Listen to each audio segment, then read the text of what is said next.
कल हमने प्राकृतिक कायिक प्रवर्धन के बारे में आपको बताया था।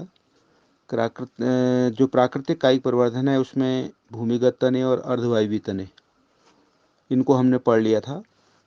और आज जो है रूट द्वारा किस प्रकार से प्राकृतिक प्रवर्धन होता है, प्राकृतिक कायिक प्रवर्धन होता है, उसके बारे में चर्चा करेंगे।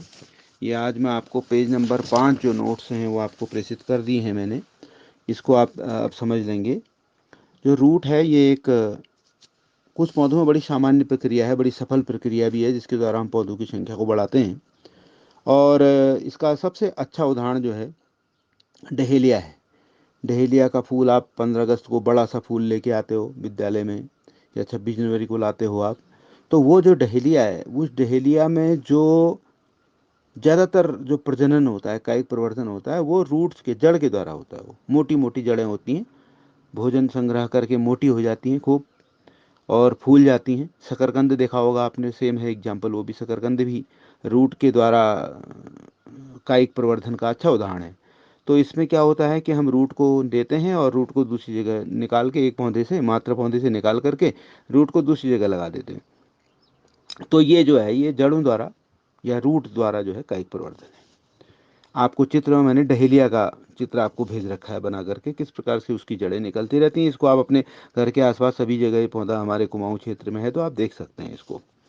अगला जो डी है, पत्ती द्वारा, ये आपको सुनने में थोड़ा अलग लगेगा लेकिन बड़ा रोचक है।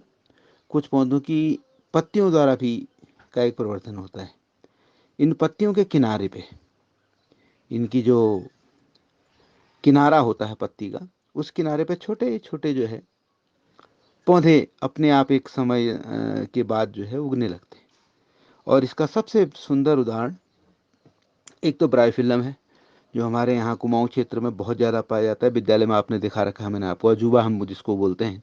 उसकी पत्तियाँ हल्की सी कट होती है, जहाँ जहाँ पर पत्ती की, उस कट में उसके चारों तरफ जो किनारा होता है पत्ती का, वहाँ पर आप एक हल्का सा कट होता है, वहाँ से आप देख रहे हैं चित्र में न्यू प्लांट लिखा है मैंने, तो वहाँ पर एक छोटा सा जड़ भी निकल आती है, छोटी छोटी पत्तियों वाले एक छोटा सा पौधा ही आ जाता है वहाँ पर, और वो टप करके नीचे ज़मीन में गिरता है और वहीं पर एक नया पौधा बना देता है, जो आपने देखा होगा बहुत अच्छी तरह। मैंने इसी उद्देश्य से वो विद्यालय में लगा रखा है। और दूसरा उदाहरण इसका बड़ा अच्छा है, क्लेंचो का है। क्लेंचो भी एक पौधा है, उसमें भी सेम प्रक्रिया होती है। पत्ती के किनारे पर छोटे छोटे पौधे आ जाते हैं और नीचे गिर जाते हैं, गिरने के बाद वो एक नया पौधा बना देते हैं। वो भी आपने विद्यालय में क्लेंचो का पौधा बहुत लगा रखा है, बहुत सुंदर पुष्प भी होते हैं इसके। तो ये बहुत उदाहरण है, पत्ती द्वारा भी जो है वो कायिक प्रवर्धन होता है, और जिसमें ब्रायोफिल्लम और क्लेंचो दो बहुत अच्छे एग्जाम्पल इसके हमारे सामने हैं। अगला जो हमारा ई पॉइंट है कायिक प्रवर्धन का, प्राकृतिक का, उसमें बुलबिल है, एक बुलबिल। तो ये प्रकलिकाएं होती हैं और एक हिसाब से कहिए कि जनन अंग ही हैं ये। और ग्लोबा बल्बिफेरा एक पौधा होता है, उसमें तो ये पुष्पक्रम के ठीक नीचे, अभी मैं चित्र आपको जो भेज रखा है आप देखिएगा उसको नोट्स बना के, तो उसमें बल्बिल्स जो होती हैं वो ठीक पुष्पक्रम के जस्ट नीचे होती हैं, कुछ गोलाकार संरचनाएं होती हैं, और ये अलग होकर के तुरंत जो है एक नया पौधा बना सकती है। बहुत से पौधों में ये बुलबिल्स द्वारा भी जनन होता है। यहाँ पुष्पक्रम के नीचे ग्लोबा बल्बिफेरा में ये पाया जाता है, और दूसरे पौधों में ये जो बल्बिल्स हैं वो पत्ती या जड़ों से भी ये निकल जाते हैं। कहीं किसी कुछ पौधों में जड़ों से भी निकलते हैं, कुछ पौधों में पत्तियों से भी निकलते हैं। और जो मैंने आपको चित्र बना के भेज रखा है वो ग्लोबा बल्बिफेरा का है, जिसमें प्राकृतिक कायिक प्रवर्धन बहुत क्लियर होता है। तो ये आपका पेज नंबर जो 5 था वो ये पूरा हो गया है।